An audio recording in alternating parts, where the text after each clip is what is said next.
রাজ্যের মধ্যে অন্যতম বড় কাঁচা লঙ্কার বাজার হওয়া সত্ত্বেও হাড়িমনি তথা নিয়ামতপুরের এই বিখ্যাত বাজারটি এখনো পরিকাঠামোগত সমস্যায় জর্জরিত। প্রতিদিন প্রায় ১০০-র বেশি ছোট বড় গাড়ি এই বাজার থেকে রাজ্য ও দেশের বিভিন্ন প্রান্তে কাঁচা লঙ্কা রপ্তানি হয়। বিশেষজ্ঞদের মতে এই এলাকায় চলতি বছরেও শুধুমাত্র লঙ্কার বীজ বিক্রি হয়েছে ১ কোটি টাকারও বেশি। ফলে বিপুল পরিমাণ আমদানি রপ্তানি এখানে স্বাভাবিক ঘটনা। কিন্তু দুঃখজনকভাবে বাজারটির এত গুরুত্ব থাকা সত্ত্বেও প্রশাসনিক নজরদারির অভাব স্পষ্ট। বাজারে পৌঁছানোর একমাত্র রাস্তার অবস্থা খুবই খারাপ। নেই নির্দিষ্ট পার্কিং ব্যবস্থা, ফলে প্রায়শই যানজটের সৃষ্টি হচ্ছে, যা কৃষক, ক্রেতা, বিক্রেতা ও স্থানীয় বাসিন্দাদের দুর্ভোগের কারণ হয়ে দাঁড়িয়েছে। সকলেই চাইছেন এই বাজারটির অবকাঠামোগত উন্নয়ন হোক, যাতে সমস্যাহীনভাবে সবাই কেনাবেচা করতে পারেন। এই বাজারটি কত বছর ধরে এখানে লাগছে? এটা মোটামুটি 5 বছর, 5 বছরের উপরে, 7-8 বছর রানিং বাজার। প্রতিদিন কত গাড়ি করে মাল এখানে? প্রতিদিন মোটামুটি ধরে নাও ছোট বড় দিয়ে 100 গাড়ি। 100 গাড়ি।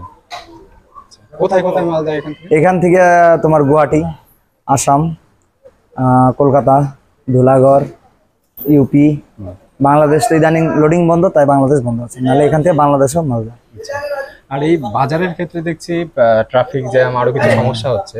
তো আপনার কি মনে হয় যে উন্নতির জন্য কি কি পদক্ষেপ? উন্নতির জন্য প্রশাসন যদি ওদের তরফ থেকে কিছু পদক্ষেপ নেয়, ওটা সব থেকে ভালো হয়।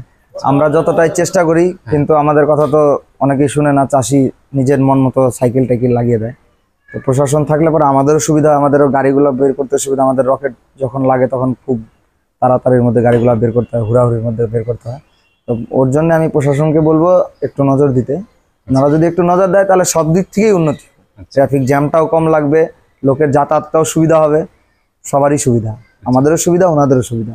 আর বাজারটা তো প্রত্যেক দিনই লাগে? হ্যাঁ, বাজার প্রত্যেক দিন, কোনো ছুটি ছাটা নাই। শুধুমাত্র কোনো বড় ধরনের ওকেশন হলেই বন্ধ থাকে, নাহলে বাজার ছুটি। যেরকম আজকে মহরম ছিল, আজকে ছুটি ছিল, তো কালকে থেকে বাজার আবার সেম রিনিউ হবে। আচ্ছা, কতদিন চলবে বাজারটা? এটা মোটামুটি ধরে নাও এই মাস পুরোটা, আগস্ট মাসের 10-15 তারিখ অবধি বাজার রানিং থাকবে। তারপরে আস্তে আস্তে মাল কমতে থাকবে, বাজার ভাঙতে থাকবে। আচ্ছা।